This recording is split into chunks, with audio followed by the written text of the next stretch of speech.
Mazmur 91. Dalam lindungan Allah. Orang yang duduk dalam lindungan yang maha tinggi dan bermalam dalam naungan yang maha kuasa akan berkata kepada Tuhan, tempat perlindunganku dan kubu pertahananku, Allahku yang kupercayai. Sungguh, dialah yang akan melepaskan engkau dari jerat penangkap burung, dari penyakit sampar yang busuk. Dengan kepaknya, ia akan menundungi engkau. Di bawah sayapnya, engkau akan berlindung. Kesetiaannya ialah perisai dan pagar tembok. Engkau tak usah takut terhadap kedahsyatan malam, terhadap panah yang terbang di waktu siang, terhadap penyakit sampar yang berjalan di dalam gelap, terhadap penyakit menular yang mengamuk di waktu petang. Walau 1.000 orang rebah di sisimu dan 10.000 di sebelah kananmu, tetapi itu tidak akan menimpamu. Engkau hanya menontonnya dengan matamu sendiri dan melihat pembalasan terhadap orang-orang fasik. Sebab Tuhan ialah tempat perlindunganmu. Yang maha tinggi telah kau buat tempat perteduhanmu. Malapetaka tidak akan menimpa kamu dan tulah tidak akan mendekat kepada kemahmu. Sebab malaikat-malaikatnya akan diperintahkannya kepadamu untuk menjaga engkau di segala jalanmu. Mereka akan menatang engkau di atas tangannya, supaya kakimu jangan terantuk kepada batu. Singa dan ular tedung akan kau langkahi. Engkau akan menginjak anak singa dan ular naga. Sungguh, hatinya melekat kepadaku, maka aku akan meluputkannya.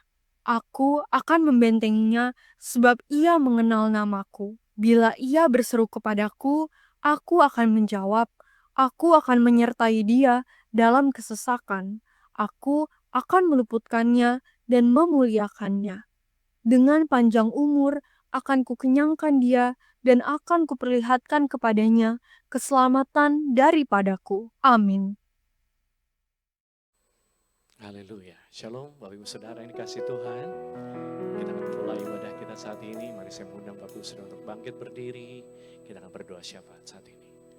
Terima kasih Tuhan untuk penyertaan-Mu Tuhan. Sampai dengan penghujung tahun ini Tuhan. Kami ada di bulan terakhir di tahun 2025 Tuhan. Sungguh begitu banyak kasih, berkat dan penyertaan-Mu yang kami rasakan Tuhan. Engkau baik dalam hidup kami. Kami ada di tempat ini, kami bersama-sama. Di dalam unity, ingin rindu menyenangkan hati-Mu Tuhan. Bapa, kami percaya di saat kami memuji dan menyembah-Mu, Engkau hadir buat kami. Hadirat-Mu kami rasakan di tengah-tengah umat-Mu yang memuji Tuhan. Dan saat ini kami rindu menaikkan doa-doa kami Tuhan. Kami berkata shalom buat Indonesia. Diberkatilah bangsa ini Tuhan. Tempat di mana kami tinggal Tuhan Yesus. Tempat kami dibesarkan, diberkatilah Indonesia. Diberkatilah pemimpin kami Tuhan, pemimpin bangsa ini. Presiden, wakil presiden, para menteri, beserta kabinet di bawahnya Tuhan. Lembaga legislatif, yudikatif Tuhan Yesus, eksekutif Tuhan. Bapa Engkau memberkati mereka Tuhan. Lembaga hukum Tuhan Engkau memberkati mereka Tuhan Yesus. Engkau memberkati bangsa ini Tuhan. Apa yang dihasilkan dari tanah bangsa ini Tuhan Yesus akan menghasilkan banyak Tuhan Yesus. Untuk mencukupi Tuhan Yesus kebutuhan kami Tuhan. Diberkatilah Indonesia Tuhan. Sejahteralah rakyatnya Tuhan. Biar damai sejahtera turun buat bangsa ini Tuhan. Kami berdoa Bapa untuk kemakmuran negeri ini. Kami berdoa untuk kesejahteraan negeri ini. Kami berdoa Tuhan untuk revival negeri ini Tuhan Yesus. Biar Pentakosta ketiga terjadi buat bangsa ini Tuhan Yesus. Bapa, kami rindu berdoa untuk pemimpin rohani kami Tuhan Yesus. Kami berdoa untuk gembala sidang kami Tuhan beserta dengan wakilnya. Kami berdoa Tuhan Yesus untuk Bapak Pendeta Dr. Insinyur Niko Nyoto Raharjo Tuhan Yesus. Kami berdoa Tuhan untuk gembala rayon kami Bapak Budian Totong beserta dengan wakilnya Tuhan Yesus. Kami berdoa Tuhan untuk gembala Tuhan cabang di tempat ini Tuhan. Cabang Point Square Tuhan Yesus. Bapak Pendeta Suardi, Tuhan Yesus, beserta dengan wakil-wakilnya, Tuhan Yesus. Kami berdoa untuk gembala-gembalaku, Tuhan. Kami berdoa, Tuhan, untuk pelayanan-pelayanan misi, dimanapun berada, Tuhan Yesus. Kami berdoa untuk misionaris-misionaris, Tuhan. Oh Tuhan, biar Engkau memberkati, Tuhan. Engkau melindungi kemanapun mereka, Tuhan, melayani, Tuhan Yesus. Engkau berkati kesehatan mereka, Engkau berkati keluarga besar mereka. Engkau memberkati apa yang mereka butuhkan. Engkau mencukupi kebutuhan mereka, Tuhan. Engkau memelihara kehidupannya, Tuhan, dimanapun, Tuhan. Mereka melayani, ada tanda-tanda heran dan ajaib menyertai pelayanan mereka, Tuhan. Satu yang kami rindukan, Tuhan, lewat pelayanan mereka, Tuhan. Revival terjadi, Tuhan Yesus. Dimanapun mereka melayani, Tuhan. Ada kegerakan Allah yang dahsyat menyertai pelayanan mereka, Tuhan. Haleluya, haleluya. Kami berdoa untuk ibadah di pagi hari ini, Tuhan. Kami berdoa untuk jemaat-Mu yang hadir. Dengan segala pergumulan mereka, Tuhan. Dengan segala kerinduan mereka, Tuhan Yesus, Engkau menjawabnya di dalam nama Tuhan Yesus. Kami berdoa, Tuhan Yesus. Kami berdoa untuk GBI Point Square ini, Tuhan Yesus. Biar tempat ini menjadi kegerakan Allah, Tuhan, untuk Jakarta Selatan, Tuhan, dan sekitarnya, Tuhan. Oh, biar tempat ini menjadi kesukaan-Mu, Tuhan. Karena di tempat ini ada penyembah-penyembah-Mu yang menyembah Engkau di dalam roh dan kebenaran. Yang menyenangkan hati-Mu, Tuhan. Biar pusat kegerakan Allah terjadi, Tuhan, bagi gereja kami, Tuhan Yesus. Di dalam nama Tuhan Yesus kami percaya, Tuhan Yesus, Engkau mencintai, Tuhan Yesus, gereja ini. Engkau memberkati, Tuhan, jemaat-jemaat di tempat ini, Tuhan Yesus. Kami rindu, kami mau bertumbuh bersama-sama di dalam pengenalan akan Engkau, Tuhan. Lebih dekat lagi, lebih mengenal-Mu, Tuhan. Lebih intim lagi dengan Engkau, Tuhan. Kami memulai ibadah ini di dalam satu nama yang dahsyat, nama Tuhan Yesus yang kami sembah. Haleluya, haleluya, amin.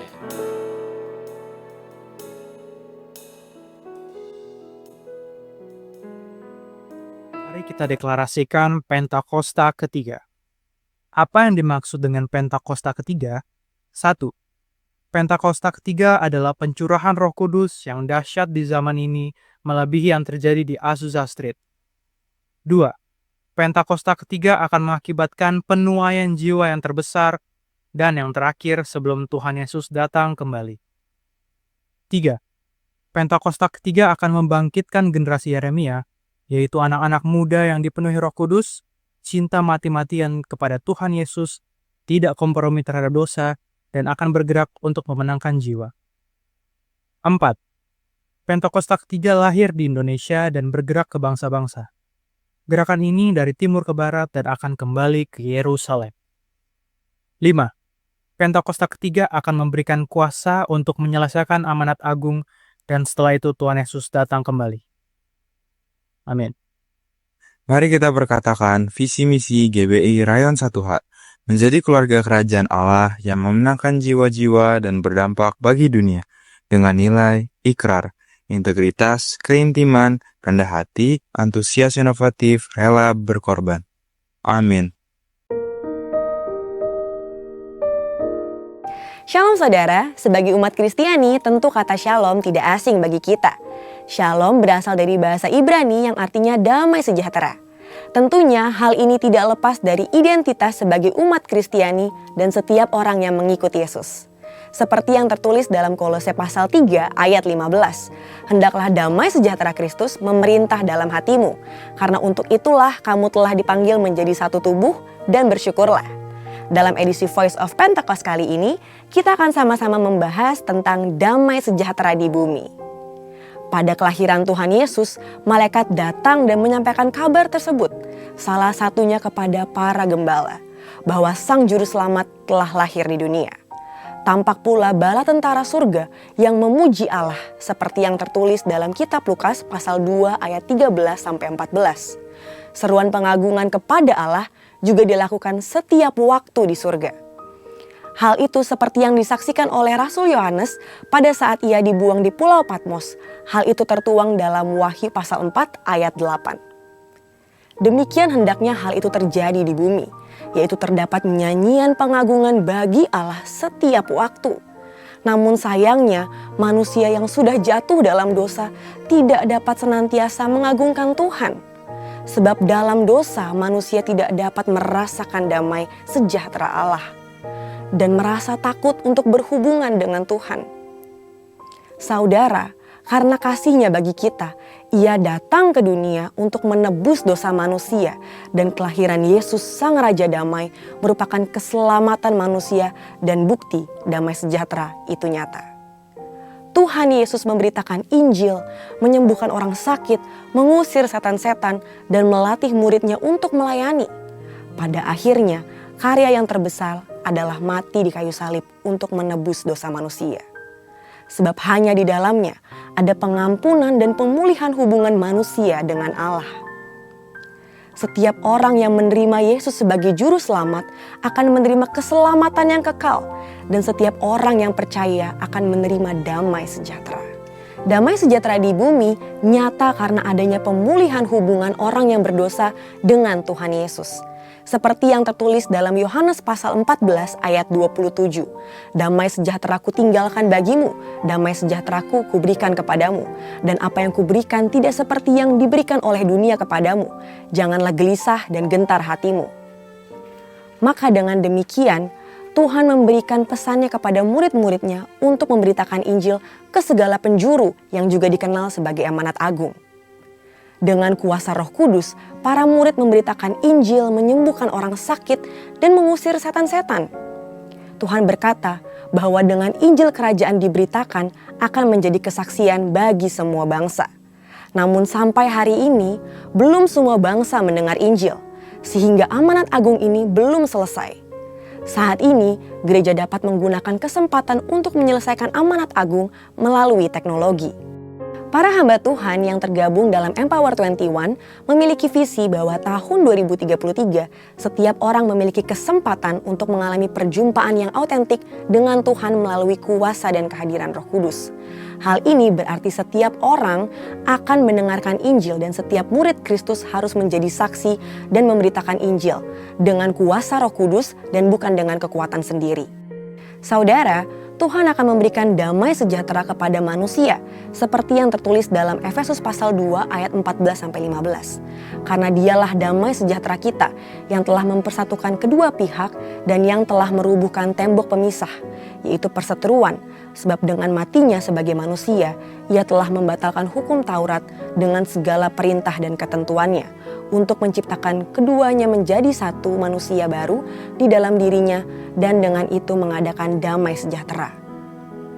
Saat ini, Tuhan sedang membuka pintu penginjilan dan inilah waktu bagi setiap kita yang mengalami kelahiran baru dan kehadiran Roh Kudus serta dimuridkan untuk bangkit dan menjadi terang dalam kegelapan dan menyebarkan damai sejahtera Kristus. Tetapi kabar baik itu sesungguhnya telah datang sejak 2000 tahun yang lalu, yaitu Yesus Kristus lahir untuk memberikan damai sejahtera bagi setiap orang yang percaya. Sekarang adalah waktu yang tepat bagi setiap kita untuk membawa berita damai sejahtera itu untuk menyelesaikan amanat agung Tuhan Yesus sebelum Tuhan Yesus datang kembali. Saudara, untuk penjelasan lebih lengkap dari tim teologi kami, silakan buka link yang ada di atas atau scan QR Code yang tersedia. Tuhan Yesus memberkati.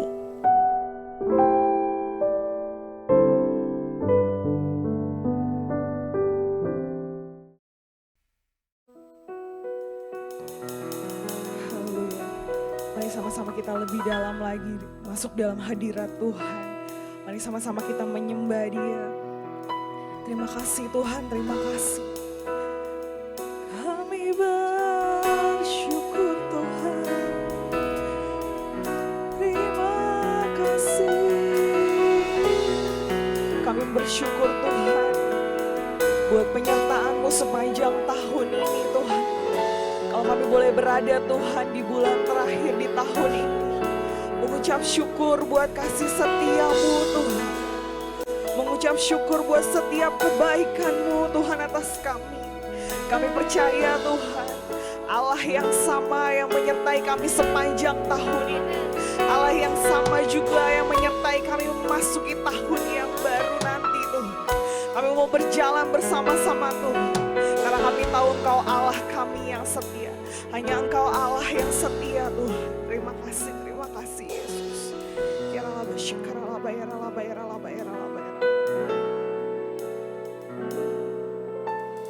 Betapa dahsyat Engkau Tuhan, pencipta segala yang ada. Dulu sekarang sampai selamanya, hanya Engkau Tuhan. Tak terselami pikiranmu,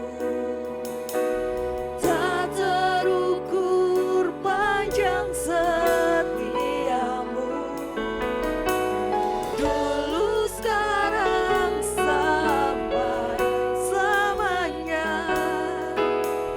hanya Engkau Tuhan. Ku sembah Engkau Yesus,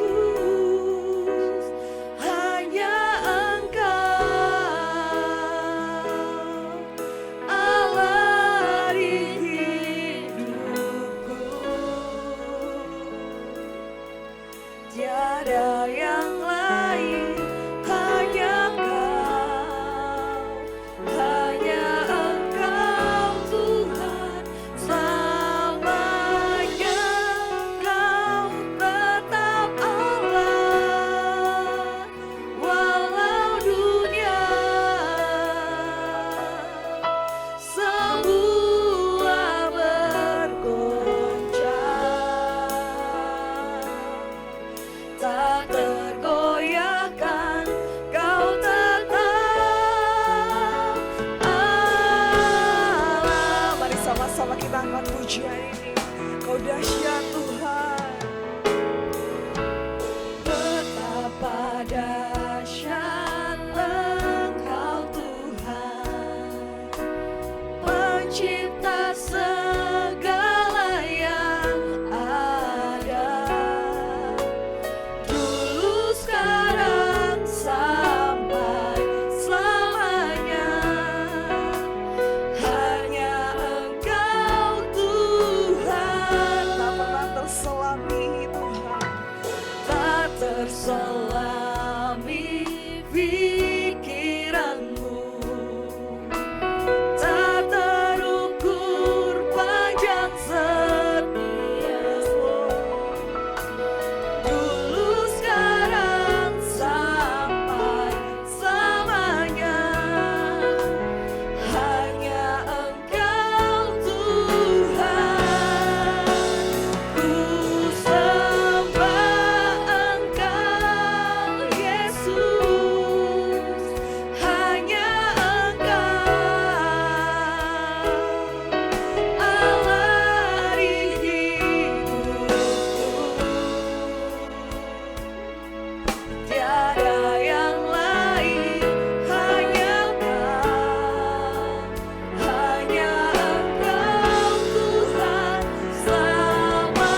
saja Tuhan.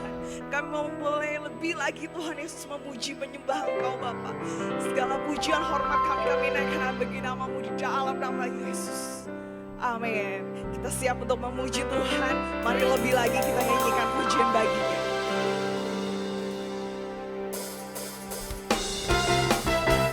Kau yang menyertai kami senantiasa Tuhan. Dari tahun ke tahun, dari bulan ke bulan. Kami percaya Engkau ada bersama kami. Aku ragu akan kesetiaan-Mu. Kau pegang hidupku sepenuh jiwa kami.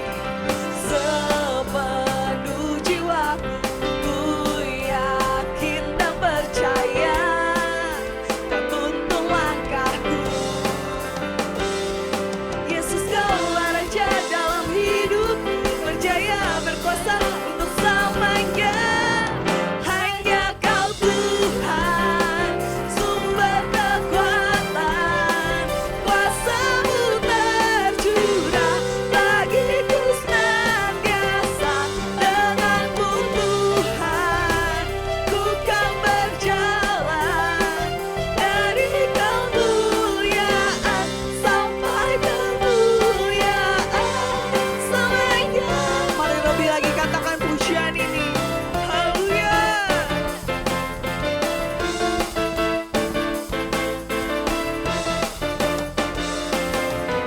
Tak pernah ku ragu akan kesetiaan-Mu menopang hidupku. Sepenuh jiwaku, ku yakin dan percaya. Kau tuntun langkahku. Yesus Kau Raja dalam hidupku, berkuasa berjaya untuk selamanya.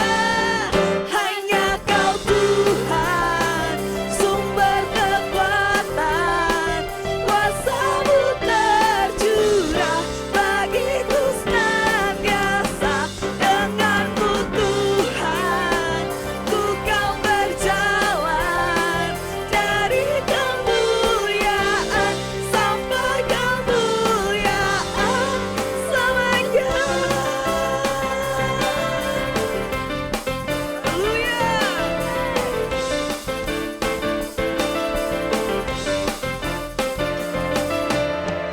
Raja dalam hidupku, berkuasa berjaya. Katakan Yesus Kaulah Raja dalam hidupku, berkuasa berjaya untuk selamanya.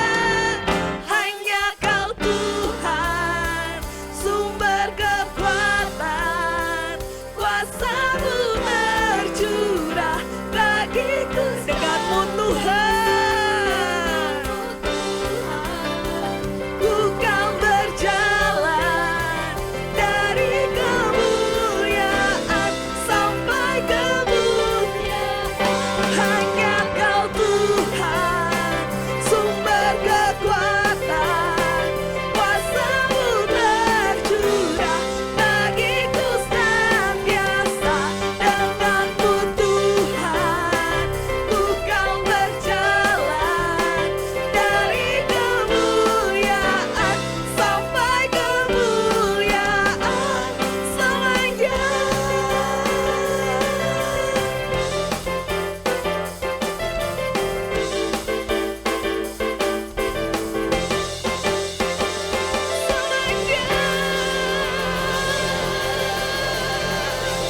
Haleluya. Haleluya. Kalau Tuhan boleh menyertai setiap kita di tempat ini, mulai dari awal tahun sampai di akhir tahun ini, dan kita percaya bahwa di tahun depan Tuhan tetap setia menyertai kita. Amin. Terima kasih Tuhan, terima kasih. Kami percaya Tuhan, janji-Mu Tuhan Yesus setia Tuhan bagi setiap kami. Dimanapun Tuhan kami berada, dalam keadaan apapun Tuhan, kami tahu janji Tuhan selalu ada buat kami. Dan kami boleh pegang janji itu Tuhan, dalam setiap fase kehidupan kami Tuhan. Biar kami boleh terus mengandalkan Engkau, biar kami boleh terus berjalan Tuhan bersama Engkau Tuhan.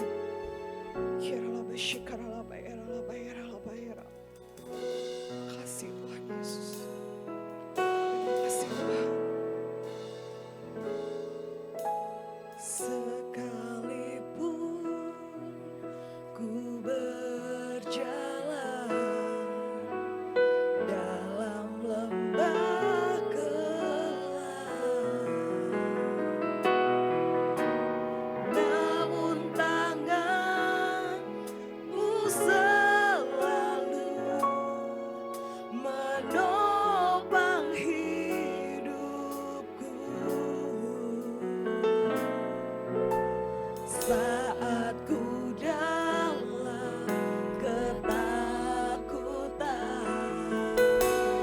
Kau hadir di sisiku. Kau berkata, jangan takut. Kau beriku kemenangan. Kaulah Tuhan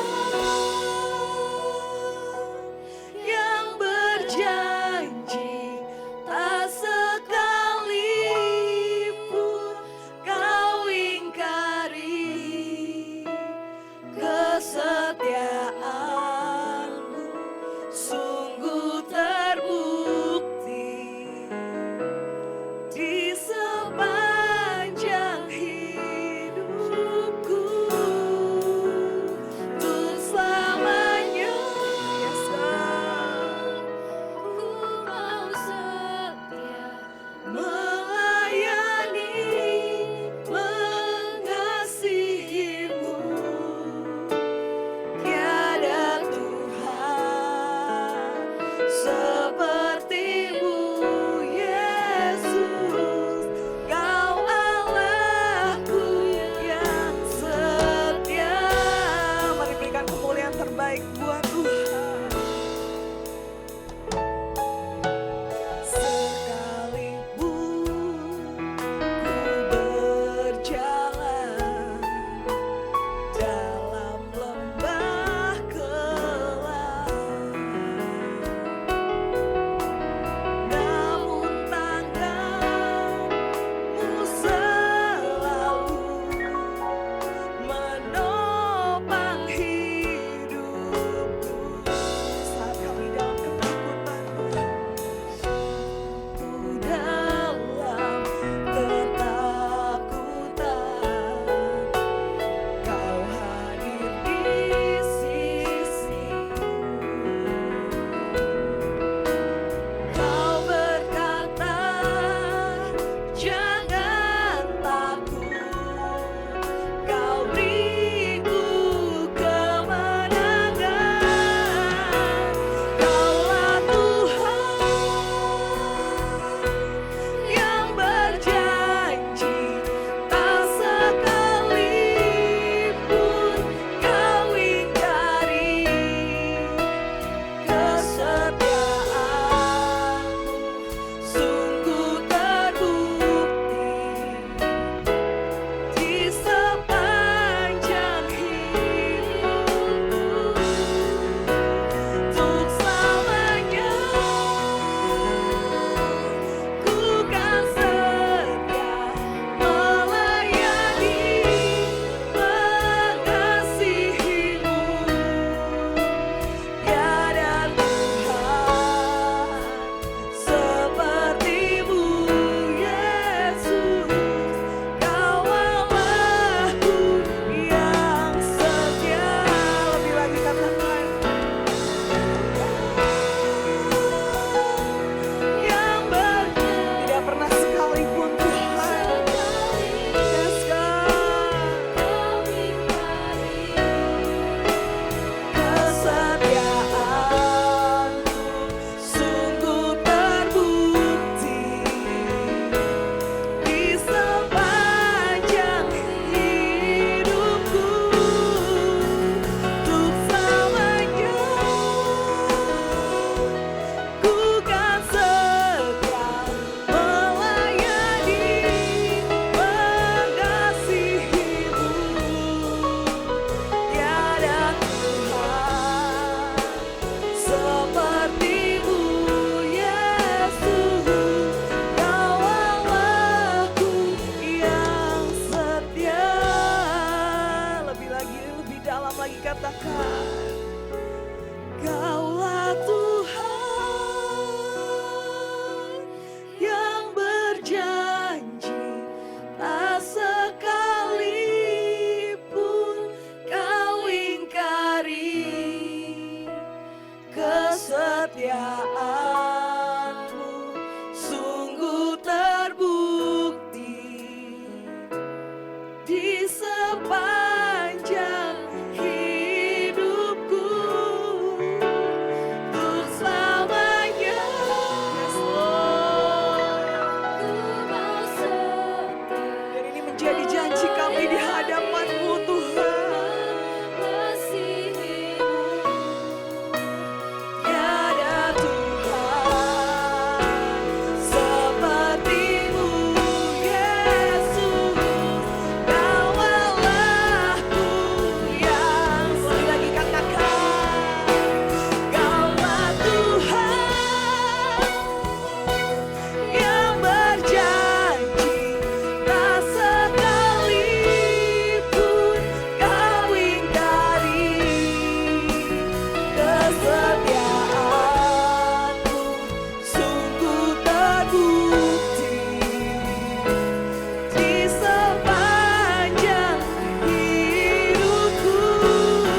kami rasakan Tuhan. Terima kasih Tuhan. Engkau jadi Allah kami yang setia Bapa, yang gak pernah ninggalin kami Tuhan dalam keadaan apapun yang terjadi dalam kehidupan kami Bapa. Terima kasih Tuhan untuk penyertaan Tuhan yang luar biasa dalam hidup kami. Tuhan, sebentar lagi kami mau dengerin firman-Nya Tuhan, kami mau duduk di bawah kaki-Mu Bapa. Kiranya Tuhan Yesus yang boleh berkati, Tuhan Yesus urapin kami Tuhan, biar kami bisa tangkap maksud isi hatinya Tuhan. Tuhan kiranya boleh berbicara Tuhan, buat setiap dari kami Engkau yang boleh temuin Tuhan, setiap dari kami Bapa. Biar saat ini Tuhan Engkau yang lihat kami, dan biarkan kami Tuhan Yesus boleh masuk ke dalam hadirat-Mu Tuhan, melihat Engkau Bapa. Terima kasih Tuhan, terima kasih Tuhan. Kami siap Tuhan untuk mendengar firman-Mu Tuhan, di dalam nama Tuhan Yesus sama-sama kita katakan amin. Bapak Ibu boleh silakan duduk kembali, dan shalom Bapak Ibu dan saudara-saudara yang kasih Tuhan.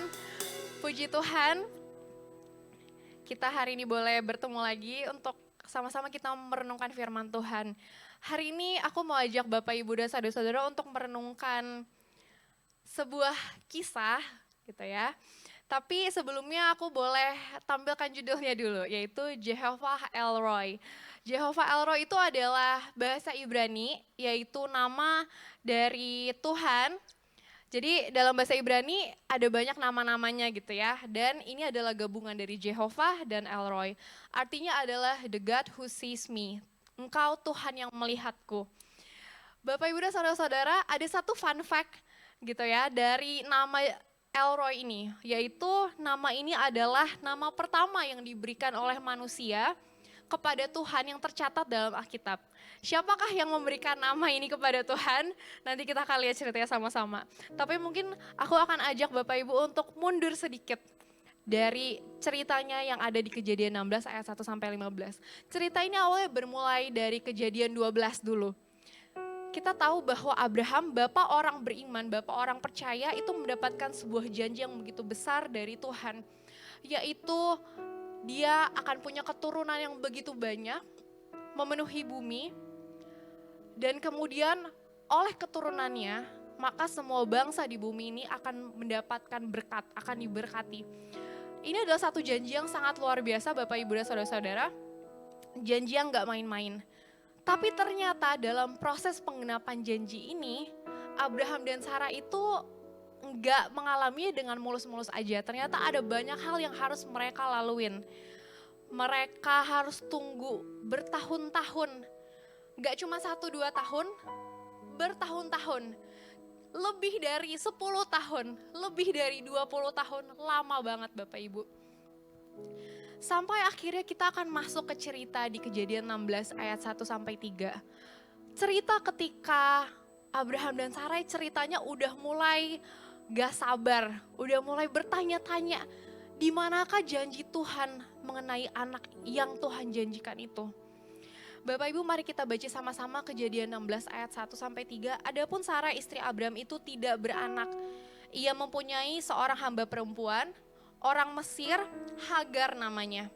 Berkatalah Sarai kepada Abraham, engkau tahu Tuhan tidak memberi aku melahirkan anak.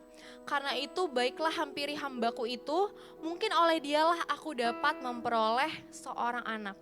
Dan Abram mendengarkan perkataan Sarai. Jadi Sarai istri Abram itu mengambil Hagar hambanya, orang Mesir itu, yakni ketika Abram telah 10 tahun tinggal di tanah Kanaan, lalu memberikannya kepada Abram suaminya untuk menjadi istrinya. Bapak Ibu, memang sulit ya bagi kita untuk percaya janji Tuhan ketika apa yang ada di depan mata kita nggak seperti yang dijanjikan. Ketika Tuhan janji sama Abraham bahwa keturunannya akan begitu banyak, di momen itu Abraham bahkan belum punya anak satu pun. Di saat mereka udah berusaha bertahun-tahun. Sejak janji itu diberikan sampai 10 tahun kemudian masih belum juga ada hasilnya. Bapak Ibu, aku mau ajak Bapak Ibu untuk sedikit berempati sama seorang Sarai gitu ya. Ketika dia katakan sama Tuhan, engkau tahu Tuhan tidak memberi aku melahirkan anak. Aku bayangin dia ngomong itu ke Abraham dengan emosional gitu ya. Di situ mungkin dia punya pemikiran bahwa oke, ternyata Tuhan benar-benar gak kasih aku anak. Aku harus pikirin cara lain supaya janji Tuhan ini bisa digenapi untuk suamiku. Betapa sedihnya gitu ya hati Sarai ketika dia ngomong sama Abraham, ini hambaku, hampiri dia, sehingga olehnya aku bisa punya anak. Tapi Bapak Ibu yang perlu kita ingat adalah, Tuhan gak butuh bantuan kita untuk menggenapi janjinya Tuhan. Ada bedanya gitu ya, antara kita melakukan bagian kita, yaitu kita doa, kita sabar menunggu janji Tuhan, sama melangkahi Tuhan dan memburu-burui Tuhan dalam menggenapi janjinya. Bapak Ibu dan Saudara-saudara, ketika kita melangkahi Tuhan, akan ada konsekuensi yang kita terima. Dan nanti seorang Sarah juga akan belajar tentang konsekuensi itu. Tapi di sini aku mau ajak Bapak Ibu untuk fokus sama satu orang tokoh yang mungkin jarang dilihat, yaitu Hagar, hamba dari Sarah itu. Sebenarnya siapa sih Hagar itu?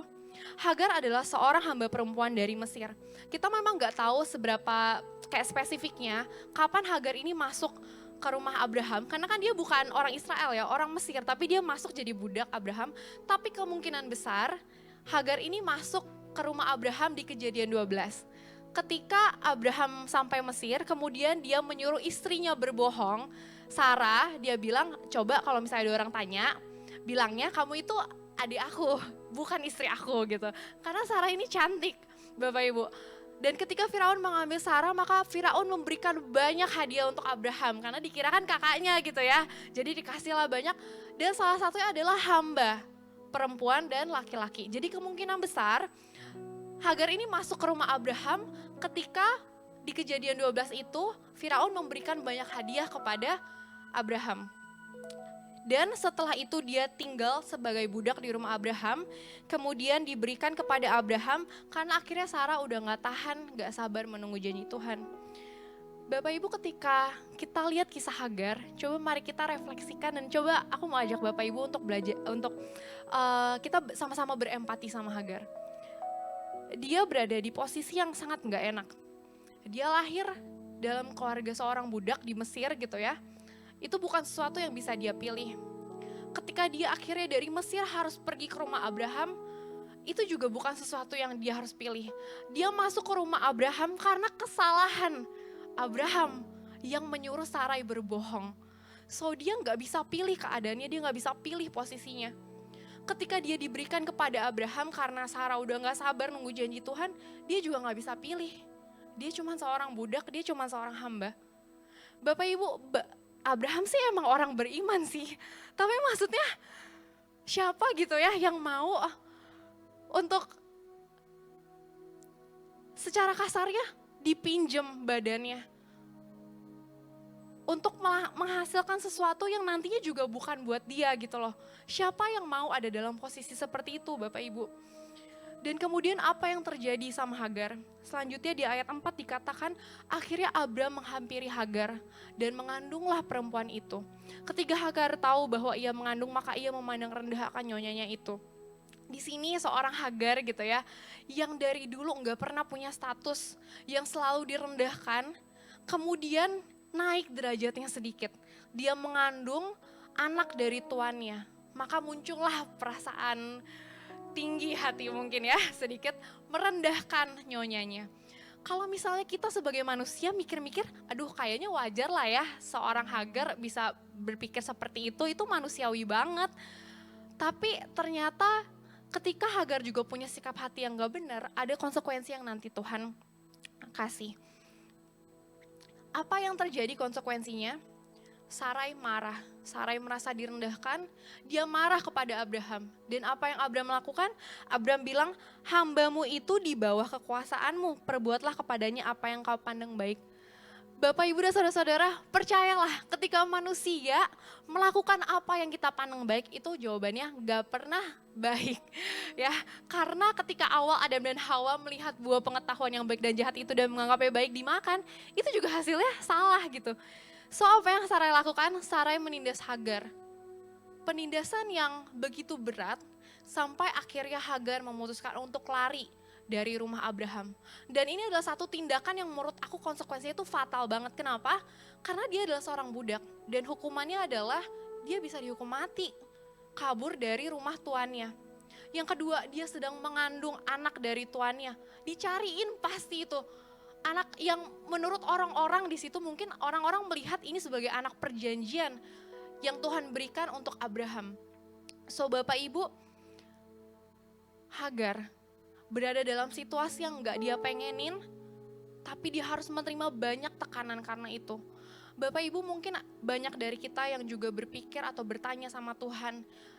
Buat dari kita yang sedang mengalami saat-saat dimana Tuhan aku gak pernah minta dilahirin di keluarga kayak gini. Tuhan aku gak pernah minta untuk ada di posisi sekarang. Aku gak pernah minta aku harus bertanggung jawab sama hal ini, hal itu. Mungkin kita ada di posisi Hagar saat ini. Tapi Bapak Ibu mari kita belajar bagaimana respon Tuhan untuk seorang Hagar, hamba perempuan Sarai yang gak dipeduliin siapa-siapa, yang gak dilihat siapa-siapa. Dan aku berdoa kiranya bagaimana Tuhan memperlakukan Hagar dalam Kejadian 16 ini boleh menguatkan setiap dari kita yang juga ada di posisi yang sama. Yang pertama di ayat 7. Dikatakan lalu malaikat Tuhan menjumpainya dekat suatu mata air di padang gurun, yakni dekat mata air di jalan ke Syur. Kemana Hagar pergi? Dia mau pulang, dia mau pergi balik ke Mesir. Dia merasa kehidupannya yang dulu sebagai budak bahkan jauh lebih baik dibanding harus diperlakukan kayak gini di rumah Abraham. Bapak Ibu, di bahasa Inggrisnya dikatakan the angel of the Lord found Hagar, menemukan Hagar. Kata menemukan di sini mengimplikasikan bahwa ada sebuah effort, ada sebuah usaha untuk mencari secara intensional, secara sengaja. Tuhan kirim malaikatnya untuk cari Hagar. Dan Bapak Ibu harus tahu ini adalah pertama kalinya Tuhan menyuruh seorang malaikat untuk mencari orang. Bukan kepada tokoh-tokoh terkenal, tokoh-tokoh yang bapak orang beriman ataupun siapapun. Tapi pertama kali Tuhan suruh malaikatnya datang mencari adalah kepada seorang budak perempuan yang gak dilihat siapapun. Bapak Ibu kalau kita pikirin bisa aja gak sih Tuhan skipin dia? Toh nanti Sarai juga bakal mengandung, bakal punya anak. Gak apa-apa lah kalau dia pergi, dia akan kembali ke negaranya, ya udah biarin aja lah. Tapi di sini Tuhan mau sedikit pause, sedikit berhentiin ceritanya, cuman khusus untuk mencari seorang Hagar yang sebelumnya gak pernah dipandang sama siapapun. Bapak Ibu dan saudara-saudara yang dikasihi Tuhan, Tuhan pun juga memperhitungkan kita sebagai anak-anaknya Tuhan. Ketika kita lagi berada di tempat yang jauh, yang gelap, Tuhan pun juga mau datang dan cari kita secara intentional. Dengan effort dan usaha, Tuhan cari kita, Tuhan panggil kita. Jadi dimanapun engkau berada, Tuhan akan cari engkau. Datang sama Tuhan. Yang kedua ayat 8, katanya, Hagar. Bapak Ibu dan Saudara yang kasih Tuhan, kalau kita baca dari Kejadian 16 dari awal sampai akhir, Bapak Ibu akan sadar bahwa ini pertama kalinya ada orang yang ngomong sama dia, pakai namanya dia. Karena dari awal Abraham, Sarah itu gak pernah ngomong nama Hagar sama sekali. Dia selalu bilang, hampiri hambaku itu adalah hambamu, perlakukanlah dia seperti yang kamu mau. Abraham dan Sarah ini punya label, dia ini budak, hambamu, seorang hamba. Tapi di sini Tuhan datang, Tuhan panggil namanya Hagar. Bapak Ibu dengan satu kata ini, dengan satu panggilan ini, Tuhan memulihkan identitasnya Hagar.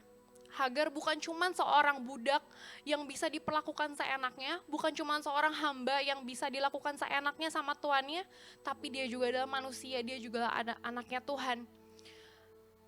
Bapak Ibu dan saudara-saudara, mungkin banyak dari kita ya dapat label dari orang-orang sekitar kita, dari situasi di sekitar kita, dari kesalahan kita, dari masa lalu kita. Tuhan nggak panggil kita dengan label itu. Walaupun orang-orang di sekitar kita merendahkan kita, panggil kita dengan nama-nama yang gak benar. Tapi Tuhan panggil kita dengan namanya, nama kita. Tuhan memulihkan identitas kita, kita adalah anaknya Tuhan. So jangan biarin orang-orang dan situasi di sekitar kita mendefinisikan kita. Jangan lupain identitas kita yang sejati di dalam Tuhan, yaitu anaknya Tuhan. Kemudian apa yang Tuhan lakukan? Tuhan lanjutkan lagi, hamba Sarai, dari manakah datangmu dan kemanakah pergimu? Aku paling suka ketika Tuhan datang untuk berbicara kepada seseorang, karena kita tahu ya, Tuhan pasti tahu jawabannya. So, ketika Tuhan ngomong sama Hagar, dia tanya, tujuannya adalah untuk invite, untuk mengundang Hagar masuk dalam conversation dengan Tuhan. Bapak Ibu, dari awal dia ditempatkan di semua posisi yang dia nggak pernah mau, nggak ada orang yang pernah tanya sama dia, Hagar, kamu mau nggak sih jadi istrinya Bapak Abraham? Kamu mau nggak sih dipinjem rahimnya untuk mengandung anak dari Abraham? Kamu mau nggak sih? Kamu rela nggak sih nanti ketika kamu habis melahirkan, anak itu akan diambil daripadamu dan diberikan kepada Abraham dan Sarai? Nggak ada orang yang pernah nanya perasaan Hagar, bahkan ketika Hagar yang harus ngalamin semuanya. Tapi di sini Tuhan peduli sama Hagar, Tuhan ajak dia ngomong, Tuhan ajak dia masuk dalam conversation. Bapak Ibu, Tuhan peduli sama perasaanmu, Tuhan peduli sama kondisimu. Tuhan gak pernah tinggalin engkau. So di sini Hagar menjawab Tuhan, katanya, aku lari meninggalkan Sarai nyonyaku. Ketika Tuhan bertanya sama kita, yuk kita juga jawab, kita ngomong sama Tuhan segala kesedihan kita, segala masalah kita. Kita akan lanjut, kemudian apa yang Tuhan lakukan? Ayat 9 katakan, lalu kata malaikat Tuhan itu kepadanya, kembalilah kepada nyonyamu, biarkanlah engkau ditindas di bawah kekuasaannya. Kaget gak dijawabnya kayak gini? Mungkin kalau aku ada di posisi Hagar, aku kaget saat itu juga. Kenapa malaikat Tuhan suruh aku balik di tempat di mana aku ditindas? Bapak Ibu, ada satu hal yang perlu kita mengerti dulu. Hal ini bukan berarti Tuhan jahat dan Tuhan mendukung perbudakan. Tapi ada satu hal yang harus kita pahami, bahwa perbudakan yang adalah custom atau tradisi orang pada zaman dahulu, sebuah tradisi yang sebenarnya nggak pantas dan nggak boleh dilanjutin. Tapi kenapa Tuhan akhirnya menyuruh Hagar untuk kembali? Karena kita sama-sama percaya bahwa bahkan di tengah kebobrokan manusia, Tuhan masih sanggup bekerja, amin. So, kita akan lihat ceritanya. Bukan berarti Tuhan jahat gitu ya, tapi ada satu hal yang Tuhan mau bentuk dari hati seorang Hagar. Ketika dia mengandung, dia mulai memandang rendah nyonyanya, dan itu adalah sikap hati yang gak benar di hadapan Tuhan. So Tuhan bentuk Hagar, Tuhan suruh Hagar kembali untuk diproses hatinya sama Tuhan, sehingga dia boleh tunduk sama nyonyanya. Tuhan memproses hatinya, sehingga semakin serupa dengan Tuhan. Karena siapa lagi gitu ya yang paling mengerti, harus submit kepada orang-orang yang melukai kita selain Tuhan Yesus, yang rela disiksa, disalib buat kita. Cuman Tuhan doang. Dan Tuhan kasih Hagar privilege untuk belajar hati Tuhan, untuk mengampuni orang-orang yang bersalah sama dia. Tuhan kirim Hagar kembali, suruh Hagar kembali masuk ke dalam rumah Sarai. Bukan karena Tuhan jahat, tapi Tuhan tahu seberapa berat beban yang Hagar bisa pikul. Tuhan tahu kita itu pikulnya itu seberapa banyak yang bisa kita pikul. 1 Korintus 10 ayat 13 katakan, pencobaan-pencobaan kita adalah pencobaan biasa yang tidak melebihi kekuatan kita, Bapak Ibu. So ketika kita menghadapi suatu masalah, percaya, Tuhan aja percaya loh sama kita akan melalui itu. Masa kita gak percaya sama diri kita sendiri gitu ya. Tapi dengan bantuan Tuhan, dengan kekuatan dari Tuhan, Bapak Ibu. Dan Tuhan juga suruh Hagar balik, karena Tuhan tahu apa yang ia lakukan untuk Hagar. Tuhan tahu apa yang akan ia lakukan untuk Hagar. Boleh next? Apa yang Tuhan lakukan? Tuhan menyertai dan memberkati Hagar. Ayat 10, lagi kata malaikat Tuhan itu kepadanya, aku akan membuat sangat banyak keturunanmu sehingga tidak dapat dihitung karena banyaknya. Bapak Ibu familiar dengan janji ini? Janji ini adalah janji kepada Abraham. Siapa di dunia ini yang menyangka seorang budak akan dapat janji yang begitu besar seperti janji yang diberikan kepada Bapak orang beriman? Bapak Ibu dan saudara-saudara, ketika Tuhan menemui Hagar, Tuhan gak membiarkan Hagar kembali seperti yang dulu. Tuhan menyertai dan memberkati dengan satu janji yang luar biasa, penyertaan Tuhan yang luar biasa. Apa yang gak pernah dibayangkan, itu yang Tuhan sediakan. So Bapak Ibu dan Saudara-saudara, kalau misalnya kita lagi ada dalam posisi di mana kita disuruh Tuhan melakukan suatu perintah yang gak enak, percaya Tuhan sertai dan Tuhan berkati kita ketika kita taat sama Dia. Tuhan gak kirim kita dengan tangan kosong, Tuhan gak kirim kita dengan kitanya aja, tapi Tuhan sertai juga, Tuhan ikut turun. Selanjutnya apa yang dilakukan? Kata malaikat itu kepadanya, engkau mengandung dan akan melahirkan seorang anak laki-laki dan akan menamainya Ismail. Sebab Tuhan telah mendengar tentang penindasan atasmu itu.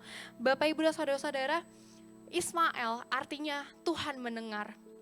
Ini juga adalah pertama kalinya Tuhan memberikan nama kepada bayi yang belum lahir. Selanjutnya nanti akan ada Ishak, Yohanes Pembaptis, Tuhan Yesus gitu ya, Tuhan berbicara. Tapi Ismail ini adalah anak pertama, bayi pertama yang belum lahir tapi Tuhan udah kasih nama. Jadi bayangin betapa gedenya privilege yang Tuhan kasih untuk seorang Hagar gitu ya Bapak Ibu. Ismail artinya Tuhan mendengar.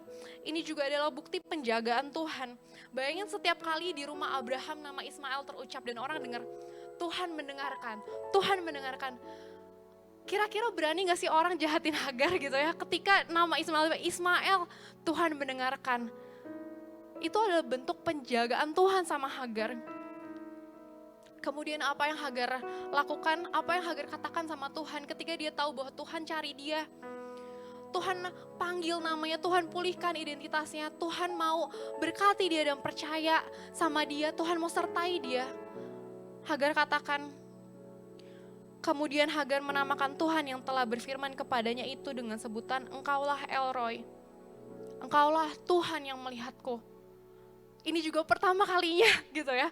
Ada seorang yang tercatat di Alkitab itu menamakan Tuhan. Jadi kisah Hagar ini banyak banget pertama kalinya di Alkitab Bapak Ibu. Seseorang yang menurut kita, menurut orang-orang itu sepele, jarang dibahas, jarang kita dengar. Tapi ternyata Tuhan itu punya kisah yang indah banget buat Hagar. Hagar lihat di saat orang-orang gak ada yang lihat dia, tapi dia tahu dia punya Tuhan yang lihat dia. Bapak Ibu, katanya, bukankah di sini kulihat dia yang telah melihat aku? Bapak Ibu, apapun kondisimu saat ini, situasimu saat ini, percaya Tuhan lihat engkau, Tuhan dengar engkau. Tuhan lihat air matamu, Tuhan lihat semuanya yang engkau rasakan, Tuhan lihat masalahmu, Tuhan lihat kesakitanmu, Tuhan lihat doa-doa yang bahkan engkau gak ucapin gitu ya. Karena sepanjang kita tahu juga Hagar gak ada berdoa sama Tuhan, tapi Tuhan bilang Ismail, Tuhan mendengar. Bahkan seruan-seruanmu yang belum keluar dari hatimu, yang belum keluar dari mulutmu, Tuhan pun dengar, Tuhan pun tahu. Ada satu ayat di Mazmur 56 ayat 9 katakan, sengsaraku engkaulah yang menghitung-hitung, air mataku kau taruh ke dalam kirbatmu. Bukankah semuanya telah kau daftarkan? Kirbat itu adalah sebuah tempat untuk menyimpan sesuatu yang penting. Dan Tuhan katakan air mata kita disimpan di kirbatnya Tuhan. So ketika kita nangis di kamar kita, ketika kita nangis mungkin di mobil, di motor, dimanapun, itu gak ada air mata yang jatuh sia-sia cuman keserap karpet gitu ya, keserap bantal, keserap kasur gitu, nggak ada. Semuanya Tuhan tampung di kirbatnya Tuhan. Tuhan perhatikan setiap tetes air mata kita Bapak Ibu dan Saudara-saudara. Bapak Ibu, ada satu hal lagi. Tuhan itu nggak mungkin sembarangan menyatakan dirinya kepada orang. Tapi di sini Tuhan izinkan Hagar melihat Tuhan. Hagar katakan, bukankah di sini kulihat dia yang telah melihat aku. Ketika kita masuk dalam hadirat Tuhan, ketika kita melihat Tuhan, maka dalam hadiratnya kita dimampukan untuk punya damai sejahtera walaupun di tengah badai kehidupan. Kisah Hagar emang kelihatannya tuh kacau, badannya banyak banget, tapi ketika Hagar kembali dari padang gurun itu masuk ke dalam rumah Abraham kembali, ada damai sejahtera di sana. Terkadang Tuhan tenangin badai kehidupannya. Tapi bisa aja badai kehidupan itu enggak Tuhan tenangin. Yang Tuhan tenangin anaknya. Jadi bukan karena masalah kita pergi, tapi karena di dalam masalah itu ada Tuhan yang beserta kita. Yang kedua, ketika kita bisa melihat Tuhan, maka kita punya perspektif ilahi yang mampu berfokus pada firman walaupun tidak mengerti. Hagar yang harus kembali ke tempat di mana dia merasa nggak nyaman. Tapi karena dia tahu Tuhan menjaganya, Tuhan menyertainya, dia mau kembali. Walaupun menurut dia itu nggak make sense. Ini sesuatu yang aneh. Tapi dia mau punya perspektif ilahi. Yang mau taat walaupun dia nggak mengerti. Dan yang terakhir, kita akan punya kekuatan untuk melewati tekanan dan masalah hidup kita. Aku boleh panggil para imam musik untuk maju kembali ke depan. Jehovah Elroy, the God who sees me, Tuhan yang melihat aku. Hagar kabur dalam keadaan yang gak dilihat sama orang-orang. Tapi ketika di padang gurun dia menemukan Tuhan, dia kembali dalam keadaan yang dilihat sama Tuhan, didengar sama Tuhan, dikenal sama Tuhan, disayangin sama Tuhan. Dan sama juga seperti kita. Bapak Ibu, Tuhan lihat semuanya. Tuhan tahu perjalanan hidup kita. Tuhan tahu batas kemampuan kita. Tuhan tahu hati kita. Tuhan tahu nama kita. Tapi pertanyaannya, ketika Tuhan tahu itu semua dan Tuhan tetap mau panggil cari kita, mau gak sih kita dicari sama Tuhan? Mau gak sih kita kasih respon yang benar untuk datang sama Tuhan dan bilang, Tuhan ini aku anakmu yang Tuhan cari, yang Tuhan panggil. Kalau Tuhan bisa temuin Hagar di padang gurun, Tuhan bisa temuin kita dimanapun keadaanmu saat ini. Mau kita lagi dalam masa terendah dalam hidup kita, Tuhan tetap bisa temuin. Kalau misalnya Tuhan bisa pulihkan Hagar dengan hanya panggil namanya, Tuhan juga bisa pulihkan hidup kita, Bapak Ibu.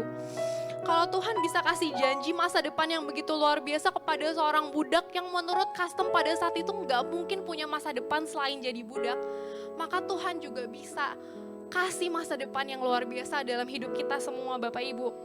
Jehovah Elroy, Tuhan melihat, dia nggak membiarkan kita berakhir di padang gurun. So, Bapak Ibu minta Tuhan temuin kita di momen-momen terendah dalam hidup kita, dimanapun kita berada, dia lihat kita. Pertanyaannya, mau gak kita lihat Tuhan juga? Mau gak kita datang deketin Tuhan, supaya bukan cuma Tuhan yang lihat kita, tapi kita juga lihat Tuhan. Dan ketika kita masuk dalam hadiratnya Tuhan, kita bisa merasakan damai sejahtera, kita bisa punya perspektif ilahi, dan kita punya kekuatan untuk menjalani ibadah hidup ini.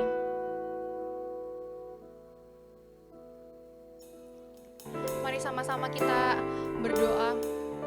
Terima kasih Tuhan buat firman yang boleh kami dengar hari ini Tuhan. Terima kasih Tuhan karena kami boleh belajar dari kisah seorang Hagar. Seseorang yang gak dilihat siapa-siapa, yang gak diperhitungkan siapa-siapa, tapi tetap Tuhan lihat dan Tuhan perhitungkan.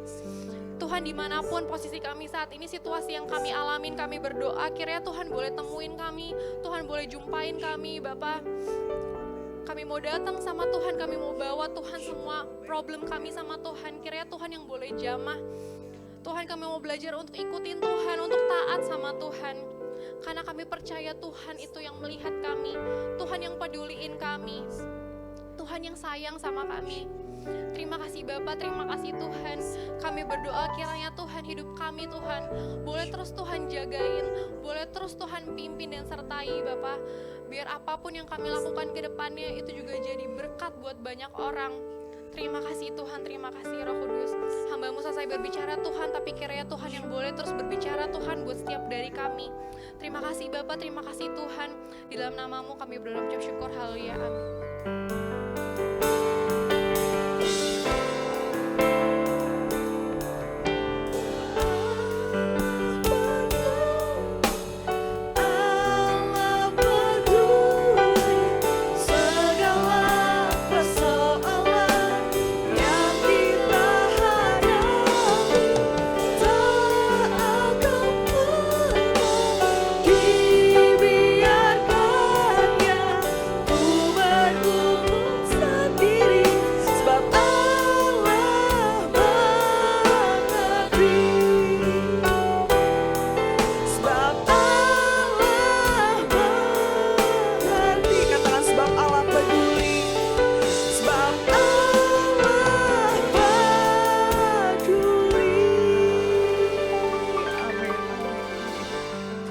Saatnya kita akan mendengarkan beberapa pengumuman.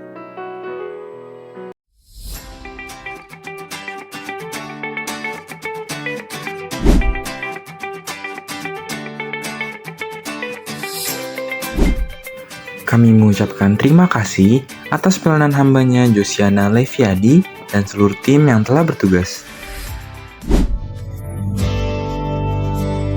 GBI Point Square mengundang Bapak Ibu sekalian untuk bergabung dalam Christmas Celebration yang akan dilayani oleh hambanya Pastor Andi Ambarita hari Minggu 14 Desember 2025 pukul 4 sore di ruangan Alamanda Greenwich Point Mall. Akan diadakan juga Kids Army Christmas Celebration pukul 4 sore di ruangan Dahlia.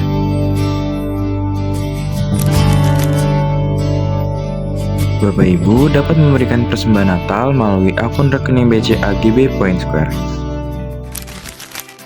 Ibadah umum GBI Point Square pada tanggal 21 Desember pukul 8 pagi di ruangan Alamanda yang akan dilayani oleh hambanya PDP Roni Wibowo dan disertai ibadah anak.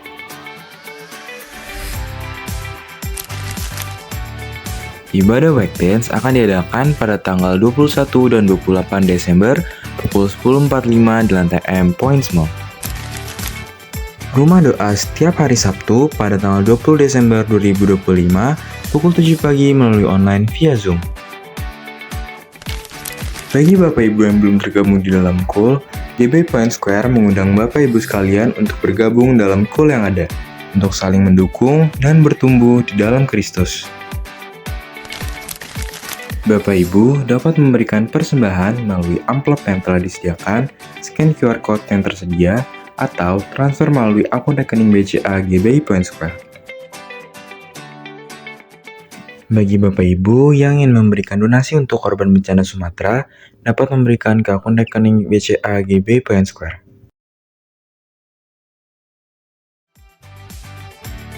Bagi Bapak Ibu yang membutuhkan pelayanan jemaat berupa baptisan air, penyerahan anak, dan doa konseling, dapat menghubungi pengerja GBI Points.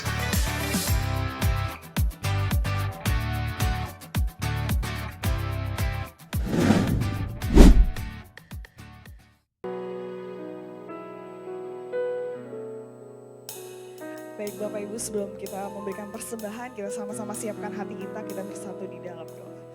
Bapak, terima kasih Tuhan Yesus buat kasih setia-Mu Tuhan. Kalau sebentar kami akan memberikan persembahan kami Tuhan, biar kami boleh memberikannya dengan sukacita Tuhan dalam hadirat-Mu. Dan biar setiap persembahan kami yang boleh kami berikan hari ini Tuhan, boleh menyenangkan hati Tuhan dan boleh berkenan di hadapan-Nya Tuhan. Kuduskan, sucikan setiap persembahan kami, hanya dalam nama Tuhan Yesus. Haleluya, amin. Kaulah Tuhan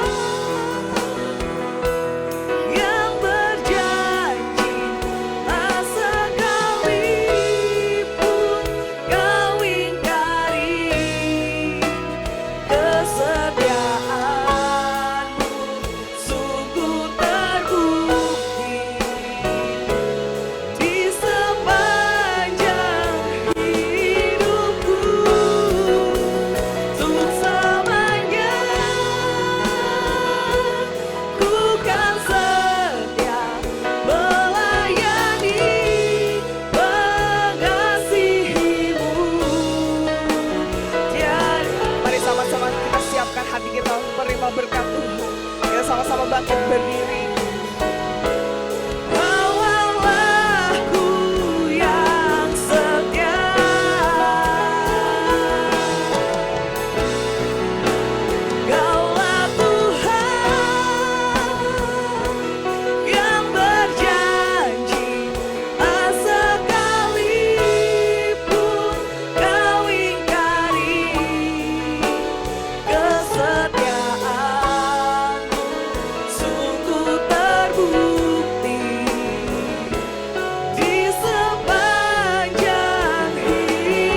Ibadah kita sudah selesai.